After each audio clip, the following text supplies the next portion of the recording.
General science standard 7 lesson 5 food safety. बच्चों, last class में हमने देखा था कि फूड वेस्टेज और स्पॉइलेज ना हो इसलिए हम क्या कर सकते हैं। आज हम देखेंगे कि फूड को वेस्टेज ना होने के लिए और फूड स्पॉइल ना हो इसलिए हम किन मेथड्स का यूज़ कर सकते हैं। सबसे महत्वपूर्ण है फूड प्रिजर्वेशन। फूड प्रिजर्वेशन का मतलब क्या है? जो भी हम खाना पकाते हैं या जो भी खाना हमारे पास है, जो पदार्थ अन्न पदार्थ हमारे पास है, जो भी फूड मटेरियल हमारे पास है, उस फूड मटेरियल को हमें काफ़ी लंबे समय तक स्टोर करके रखना होता है बिना खराब हुए। इसके लिए हम क्या कर सकते हैं? जैसे सपोज़ अगर हमने हमारे घर में अचार लाया है, जैम है या वेफर्स है या धान है, जैसे कि राइस है, वीट है, ज्वार है, बाजरा है या कि कोई भी किसी भी तरह का आटा है, कोई पाउडर है, मसाले हैं, इन्हें अगर आपको लंबे समय तक स्टोर करके रखना हो तो उसके लिए कुछ प्रोसेस होती है, जैसे कि फ्रिज में रखना, सुखा कर रखना, उबाल कर रखना या बंद डब्बों में, एयर टाइट डब्बों में रखना। इस तरह के हमारे कुछ मेथड्स होते हैं जिससे हम हमारे फूड को ठीक तरीके से प्रिजर्व करके रख सकते हैं। इस वजह से ऐसे कुछ ये जो मेथड्स है, इन मेथड से क्या होता है तो जैसे कि हमारे घरों में साल भर का अनाज भरने की प्रथा है। हम लोग जो अनाज है या हमारे घर में जो ग्रोसरी आती है या जो हमारे घर में जो सामान आता है वो साल भर के लिए भर के रखने की प्रथा है। तो मई महीने में या धूप के समय में आपके घर में आपकी मम्मी क्या करती होगी?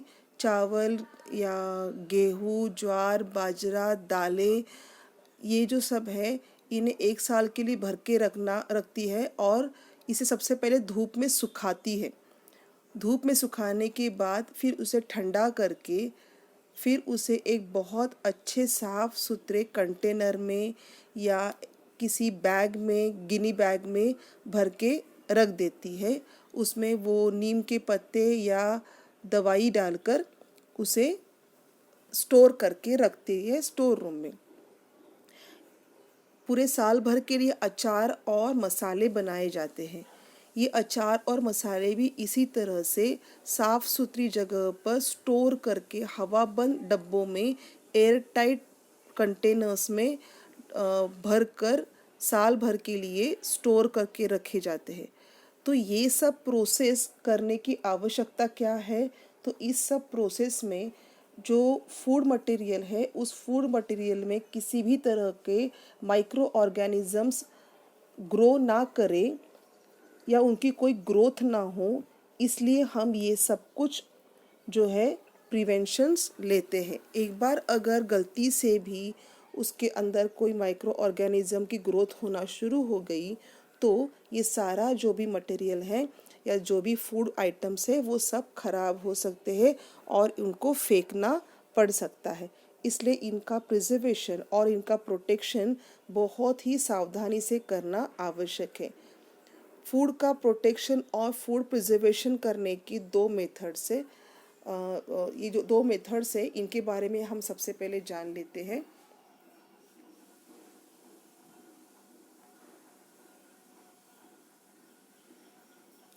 Food protection, prevention of food spoilage by microbial growth and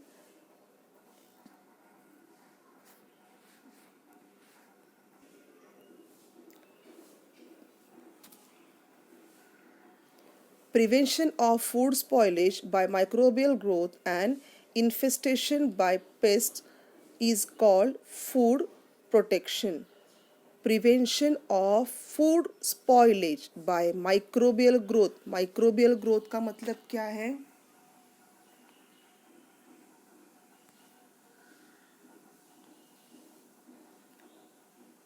ये जो यहाँ लिखा हुआ है माइक्रोबियल ग्रोथ, इसका मतलब क्या है? माइक्रोबियल ग्रोथ का मतलब होता है कि जो सूक्ष्मजीव होते हैं, माइक्रो ऑर्गेनिजम्स होते हैं, उनकी किसी भी तरह की ग्रोथ इन फूड आइटम्स में ना हो, इसलिए। और ये और एक शब्द है यहाँ पर, इन्फेस्टेशन। इसका मतलब होता है कि जो भी आपका खाना है वो खराब ना हो, उसे किसी भी तरह का इन्फेक्शन ना हो, किसी भी तरह के कीड़े मकोड़ों से वो इन्फेक्टेड ना हो, इसलिए हमें खाने को सुरक्षित रखना आवश्यक होता है। नेक्स्ट है आपका food preservation. Use of various preservatives to prevent for a long period of time food spoilage due to internal factor is called food preservation। Food preservation का मतलब होता है कि जो भी आपका खाना है, अन्न है, उस अन्न के अंदर नेचुरली कुछ मॉइस्चर होता है।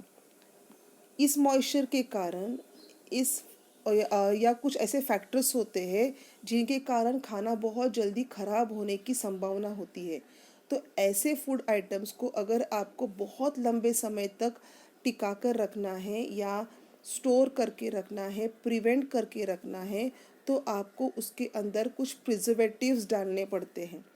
ये प्रिजर्वेटिव्स मार्केट में बहुत आसानी से मिल जाते हैं, या पारंपरिक रूप से अगर आप देखो, जैसे कि ऑथेंटिक टाइप में अगर देखो, तो घरों में तेल, नमक, शक्कर, विनेगर जैसे पदार्थों का उपयोग प्रिजर्वेशन के लिए किया जाता है। तो दो टाइप से आप अपने घर में जो है अन्न का स्टोरेज कर सकते हो, फूड का स्टोरेज कर सकते हो।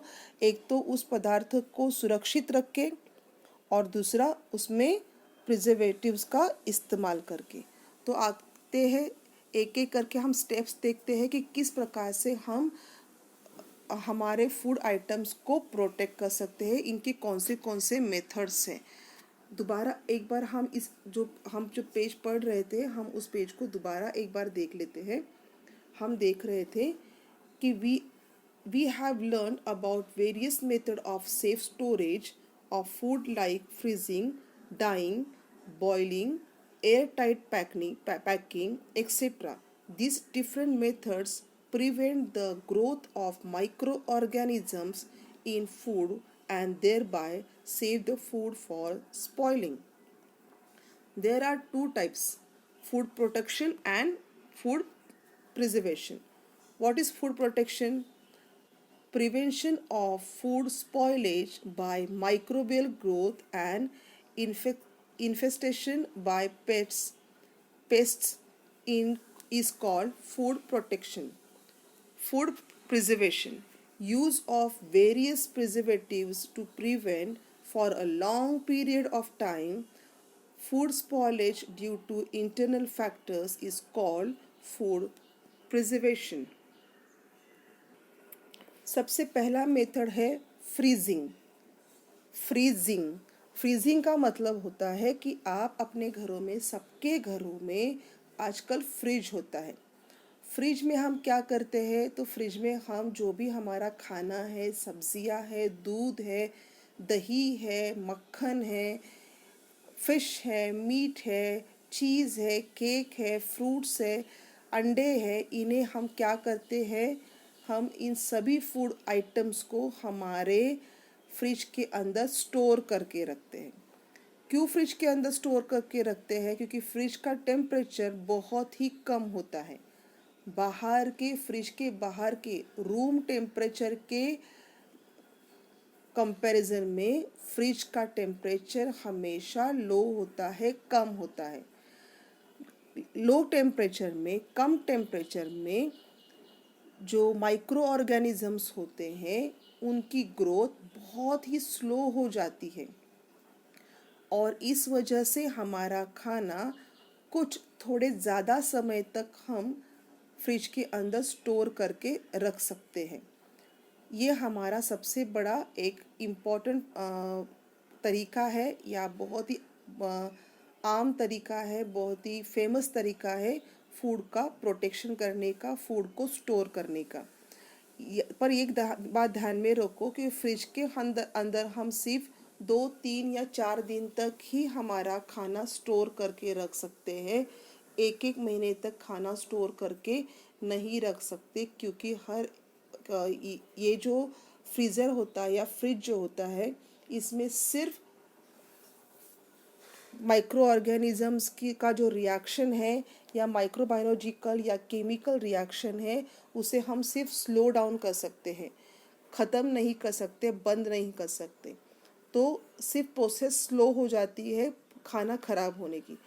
तो इसे हम सिर्फ 2 4 दिन तक ही स्टोर करके रख सकते हैं। बहुत ज़्यादा लॉन्गर ड्यूरेशन तक या बहुत ज़्यादा समय तक इसे स्टोर कर नहीं सकते। हाँ, कुछ पदार्थ ऐसे होते हैं जैसे कि मक्खन है, घी है, या अचार है, उसे हम काफ़ी समय तक स्टोर करके रख सकते हैं। लेकिन सब्जियां, फूल, और जो फ्रूट्स होते हैं, उन्हें हमें 2 या 3 दिन के अंदर ख़त्म करना होता है। पर अगर आप सब्जियों को और फ्रूट्स को अगर आप बाहर रखोगे, रूम में रखोगे, तो वो जल्दी ख़राब हो जाएंगे। 2 3 दिन तक भी वो टिक नहीं पाएंगे, क्योंकि बाहर माइक्रो ऑर्गेनिजम्स की जो प्रोसेस होती है वो बहुत फास्ट होती है, रिएक्शन बहुत फास्ट होती रहती है, और वो बहुत जल्दी ख़राब हो सकते हैं। तो 2 या 3 दिन ज़्यादा टिकाने के लिए हम उसे फ्रिज के अंदर रख सकते हैं। पहले के ज़माने में मटके के घड़ों का उपयोग किया जाता था, और उसमें खाने के पदार्थों को स्टोर करके रखा रहता था। मटके के घड़ों को बाहर से ठंडे पानी से या ठंडे कपड़े से ढक दिया जाता था, जिसके कारण मटके के अंदर का, या मिट्टी के घड़ों के अंदर का जो टेम्परेचर है वो थोड़ा कम हो जाए। तो आइए पढ़ते हैं। Biological and chemical reaction in food materials are slowed down at low temperature. As a result, food remains in good condition for a longer duration. That is why refrigerators are used in the kitchen. हम refrigerator का यानी fridge का इसीलिए उपयोग करते हैं ताकि हम खाने को थोड़े अधिक समय तक स्टोर करके रख सकें। दूसरा मेथड है smoking. Food is preserve with the help of smoke.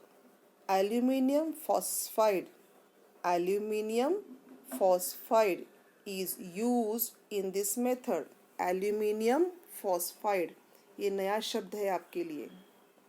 Aluminium phosphide ये एक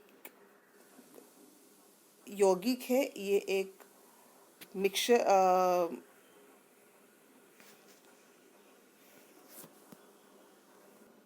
ये एक केमिकल है। इस केमिकल के स्मोक से खाने को क्या करते हैं, प्रिजर्व कर सकते हैं। ये देखो, ये है इसका कंटेनर। इस प्रकार से आप यहाँ पर देख सकते हो, यहाँ पर इस बर्नर से स्मोक बाहर आ रही है, और ये स्मोक क्या कर रही है, ये खाने को यहाँ पर स्मोकी इफ़ेक्ट दिया जाता है, जिससे कि खाना हम स्टोर करके रख सकें।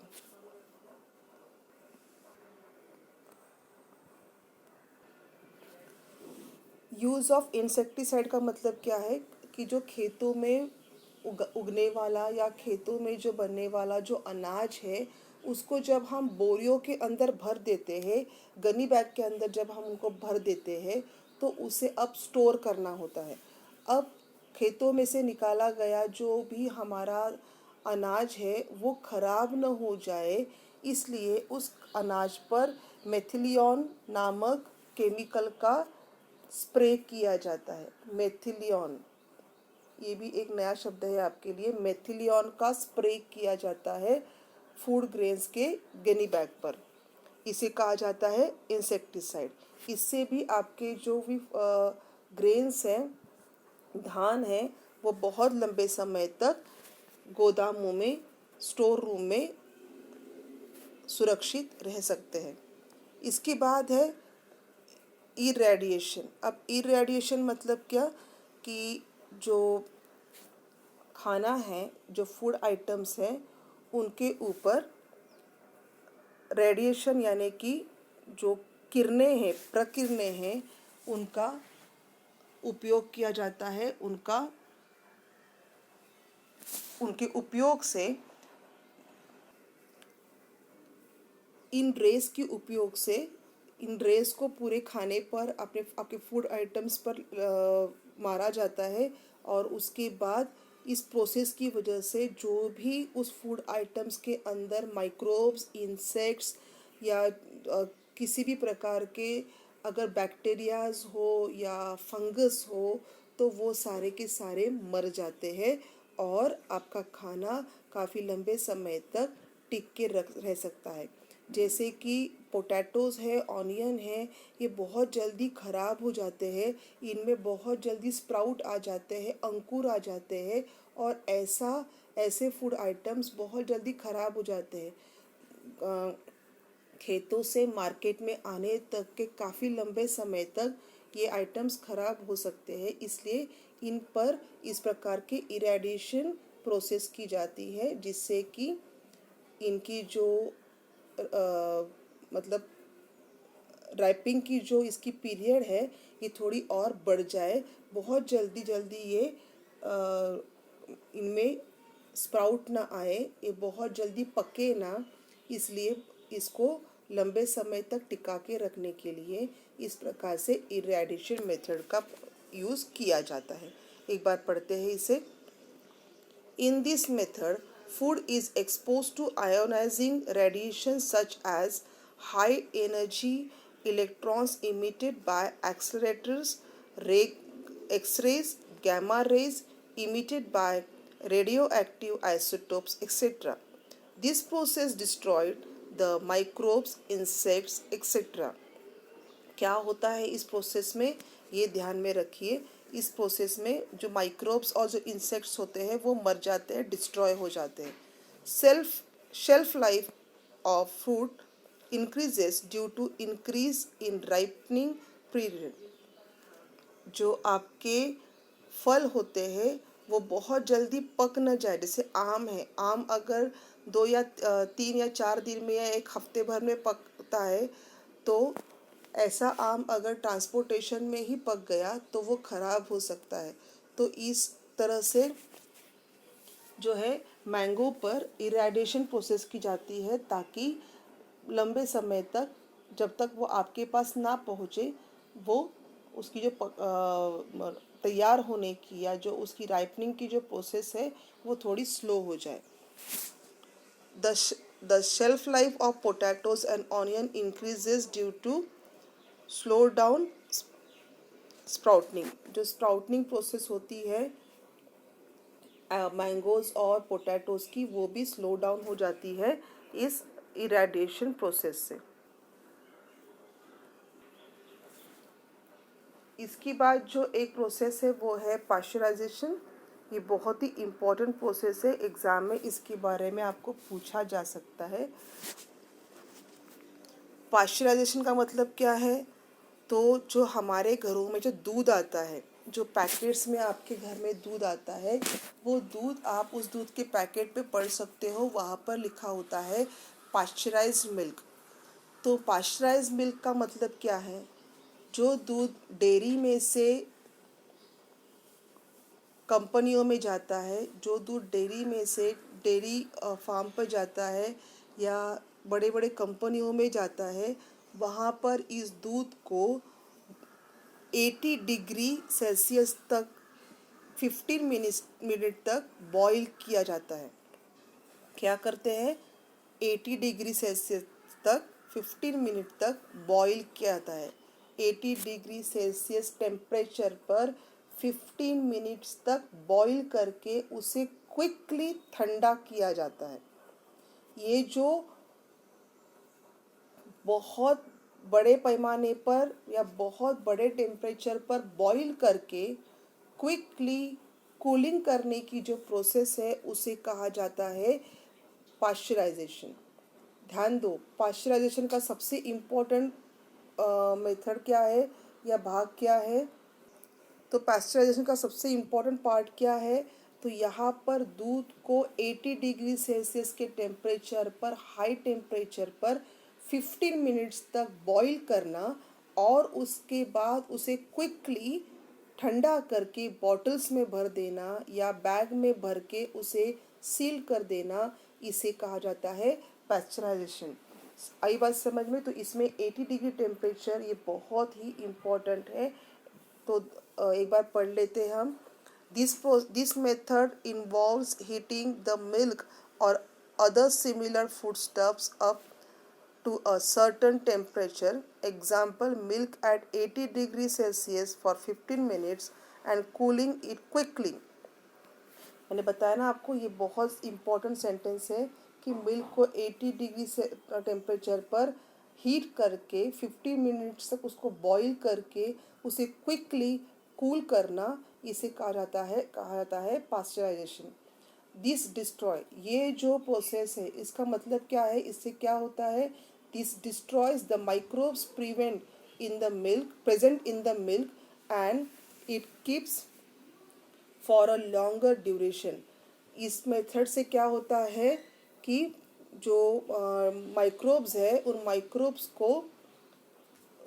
माइक्रोब्स डिस्ट्रॉय हो जाते हैं, मर जाते हैं और आपका दूध एक ज़्यादा समय तक टिक सकता है। ये बहुत ही इम्पोर्टेंट मेथड है।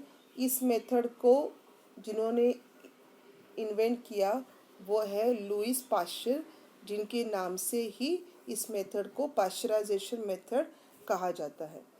यहाँ पर आप देख सकते हो कि आपको दिखाया गया है किस प्रकार से डेयरी में से आने वाला जो दूध है उसे गर्म करके, ये जो रेड कलर दिखा है ना, ये रेड कलर बॉइलिंग का कलर है, हीट का कलर है। इसको हीट किया जाता है और फिर उसे उसी स्पीड में बहुत जल्दी क्विकली ठंडा करके फिर बॉटल्स में भरा जाता है। इस प्रोसेस को कहते हैं पाश्चराइजेशन।